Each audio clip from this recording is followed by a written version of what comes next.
اے پیغمبر اپنی بیویوں سے کہہ دو کہ اگر تم دنیا کی زندگی اور اس کی زینت و آرائش چاہتی ہو تو آؤ میں تمہیں کچھ مال دوں اور اچھی طرح سے رخصت کر دوں، اور اگر تم اللہ اور اس کے پیغمبر اور عاقبت کے گھر یعنی بہشت کی طلبگار ہو تو تم میں جو نیکوکار ہیں ان کے لیے اللہ نے اجر عظیم تیار کر رکھا ہے۔ اے پیغمبر کی بیویوں، تم میں سے جو کوئی کھلی ناشائستہ حرکت کرے گی اس کو دونی سزا دی جائے گی،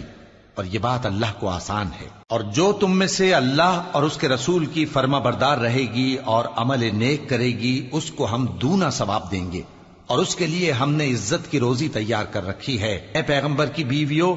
تم عام عورتوں کی طرح نہیں ہو۔ اگر تم پرہیزگار رہنا چاہتی ہو تو کسی اجنبی شخص سے نرم لہجے میں بات نہ کرو، تاکہ وہ شخص جس کے دل میں کسی طرح کا روگ ہے کوئی امید نہ پیدا کر لے، اور دستور کے مطابق بات کیا کرو، اور اپنے گھروں میں ٹھہری رہو، اور جس طرح پہلے جاہلیت کے دنوں میں زیب و زینت کی نمائش کی جاتی تھی اس طرح اظہار زینت نہ کرو، اور نماز پڑھتی رہو اور زکوٰۃ دیتی رہو،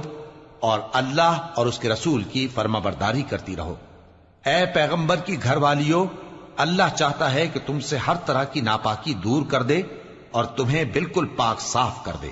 اور تمہارے گھروں میں جو اللہ کی آیتیں پڑھی جاتی ہیں اور حکمت کی باتیں سنائی جاتی ہیں ان کو یاد رکھو، بے شک اللہ باریک بین ہے، باخبر ہے۔